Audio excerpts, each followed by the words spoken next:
Je viens de faire tomber ma caméra, la putain de sa race. Et évidemment, dans cette vidéo, je vais juger les collections des youtubeurs, mais les vraies collections ou les vraies marques. Pas juste les influenceurs qui achètent des trucs sur AliExpress et qui les vendent 10 fois plus cher. Chloé B, pardon, c'est avec le froid dehors, j'ai la gorge qui me gratte. Honnêtement, si Chloé B tombe sur la vidéo, bah, elle va m'envoyer en justice, wesh. Et moi, j'ai pas l'argent pour un avocat, hein, donc si Chloé B elle m'envoie en justice, je suis dans la merde, les gars. Je vais ouvrir un Tipeee pour vous me payer un avocat, parce que là... Est-ce que ça sert vraiment à quelque chose que je vous explique le concept de la vidéo, alors que ça va être juste une vidéo où on va parler des marques de youtubeurs? Parce que oui, personne m'a demandé mon avis, et pour le coup, vu la seule collab que j'ai fait avec une marque de vêtements pour créer ma collection, vaut mieux pas que je parle parce que je suis en mauvaise posture. Mais je me suis dit, tu sais quoi, Louis, t'as du toupet, donc tu vas quand même juger les collections, les marques, les tout. Évidemment, j'espère que vous allez bien. Après, si vous allez pas forcément bien, moi c'est pas mon problème, parce que vous pouvez pas me répondre. Donc en soi, dans l'immédiat, je ne pourrai rien faire pour vous. Je pense que cette vidéo va être grave fun, donc ceux qui veulent regarder, regardez. Ceux qui veulent m'insulter, n'hésitez pas. L'espace commentaire est fait pour ça, les pouces rouges, tout ça. Vous avez le droit de vous exprimer vous aussi, donc voilà, insultez-moi qu'on en finisse.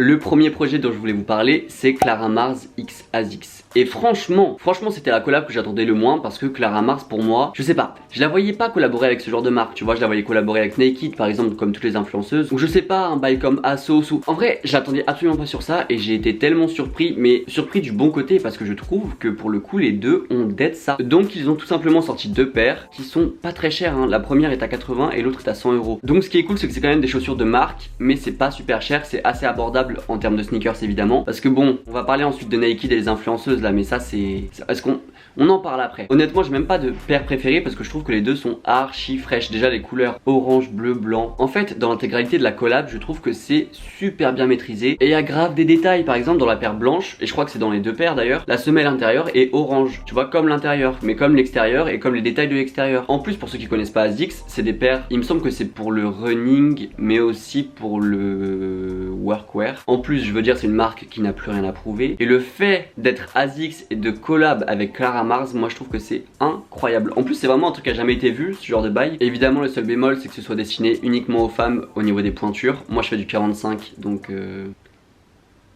ah bah je rentre pas le pied. Là je rentre même pas un orteil en fait. C'est à dire que voilà, l'orteil reste comme ça. C'est un vrai projet qui a été fait, il n'y a pas marqué Clara sur la paire quoi. Et ça c'est un super bon point, et je trouve que les marques ont enfin compris ça, et ça c'est cool. Alors ensuite, la mythique collection de Jennifer et Elena Situation. Il me semble que c'est le deuxième ou le troisième drop. Elena Situation a dit que ça allait être le dernier. Ça je trouve déjà que c'est cool de savoir où s'arrêter. Ça finirait comme The Walking Dead, genre qui font des 15 saisons. Plus personne regarde parce que c'est parti en couille totalement, il n'y a plus rien d'intéressant. Et je trouve que pour toutes les collections entre Jennifer et Elena Situation, c'est du mi-merch, mi-vrai projet à côté, enfin sans que le nom de Elena Situation soit affilié. Le plus égale plus, on va le retrouver sur beaucoup de pièces, voire presque toutes les pièces. Tu dis plus égale plus, Elena Situation tout de suite, tu vois. Je trouve que c'est quand même assez abordable, et même je trouve que si tu ne connais pas la situation et que tu vois des bails, tu pourrais totalement en acheter. Et en toute honnêteté, c'est même pas pour sucer la situation ni rien. Quand j'ai vu le troisième drop, j'ai été tenté d'acheter quelques pièces, même si bon, je me suis dit Louis t'as trop de vêtements donc tu arrêtes. Et je sais pas comment ils ont procédé pour la collab, mais je trouve que la situation a vraiment ajouté sa touche, son inspiration, et je sais pas, on sent vraiment que ça s'inspire de son style. Mais surtout ils ont fait des doudounes, des sacs, des chaussures, des... Tu vois, c'est pas uniquement un t-shirt et un sweat comme certains ont pu faire, c'est-à-dire moi. On en parlera après de ma collection. Il y a du taf derrière, on le sent. En plus ils ont fait un pop-up store et tout, enfin ils ont fait les choses extrêmement bien. À chaque fois qu'elle sort un projet, moi elle me bluffe. Fan. Après c'est vrai que cette collab a été pas mal critiquée sur Twitter par le manque de taille malheureusement, parce que la situation a dit qu'elle avait réussi à étendre les tailles de jeans et les tailles de haut du XS ou XXS au XL, même au 44, un truc comme ça, et les gens se sont un petit peu plaints. Je trouve que la situation a quand même essayé de faire bouger les choses, et elle a essayé de rajouter des tailles. Bah ce n'est pas sa marque en fait. Donc si après il n'y a pas plus de taille, c'est pas forcément de sa faute, enfin c'est la faute de Jennifer qui devrait se remettre en question, et du coup essayer d'écouter les consommateurs et de prendre plus de taille et d'être beaucoup plus inclusif. En soi là il faut choper la veste de Jennifer, après passer par le biais de Elena Situation pour qu'elle en parle, c'est cool. Donc disons pour le manque de taille, on va enlever un point, donc ça va être du 8,5 sur 10, ce qui reste quand même une très bonne note et une très bonne collab, donc on applaudit.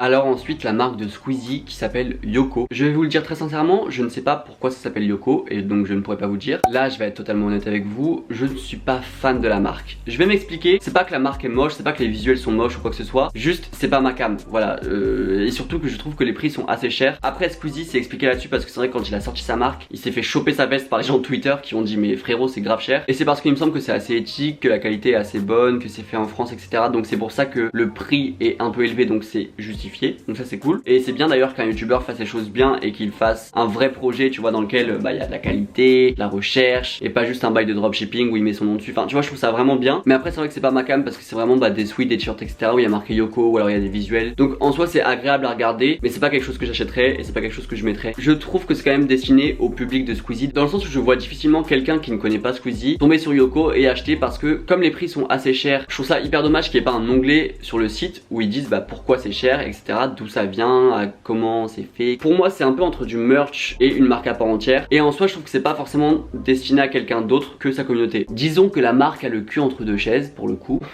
J'allais dire bravo Squeezie si tu passes par là, en mode il a 100 abonnés, il va passer sur ma vidéo. Enfin l'audace, vraiment quand je dis que j'ai du toupet.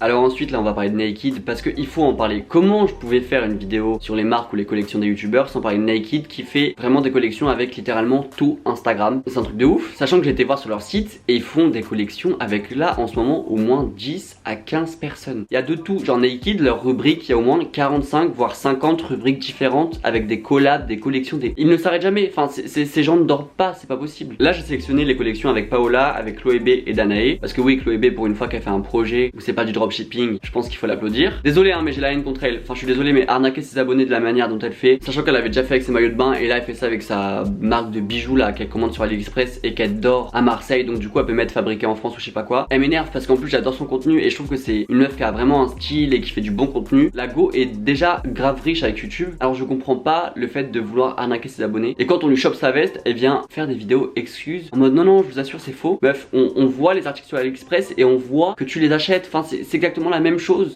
Évidemment on va commencer avec la collection de Paola et Naked. Franchement je trouve que c'est la collection qui correspond le plus au profil de l'influenceuse, et je trouve qu'on retrouve grave le style de Paola à travers cette collection, parce qu'il y a un moment où quand je voyais les collections Naked qui sortaient avec Chloé B, ils ont fait Romy, ils ont fait Paola, ils ont fait Danae, ils ont fait tellement d'influenceuses, et en fait j'avais l'impression de voir tout le temps les mêmes collections, enfin les mêmes vêtements, mais juste ils changeaient d'influenceurs avec lesquels ils bossaient. Donc du coup ça avait pas de sens en fait. Évidemment c'est pas de la faute des influenceuses, parce que les influenceuses elles acceptent un projet qu'on leur propose qui est hyper cool. Enfin je veux dire, moi tu me proposes de faire une collection, évidemment que je vais accepter si j'aime la marque, parce que pouvoir sortir ses propres vêtements, je trouve ça incroyable. Alors que là avec Paola, il y a des couleurs roses, du vert, du beige. Après le seul truc qui me gêne c'est, je trouve, le prix, parce que ça reste des matières qui sont comme tout ce qu'on va voir sur ASOS, Zara, H&M, Urban, tout ça. Surtout qu'il y a des tops qui se vendent à genre 40 balles. Frérot, me dis pas que 40 balles, non, arrête. Mais en tout cas je suis fan de la collection, et franchement si c'était moins cher, je pense que j'aurais acheté quelques pièces, parce que je vais vous mettre mes pièces favorites là à gauche, mais c'est beaucoup trop cher pour ce que c'est et je suis pas d'accord. Voilà,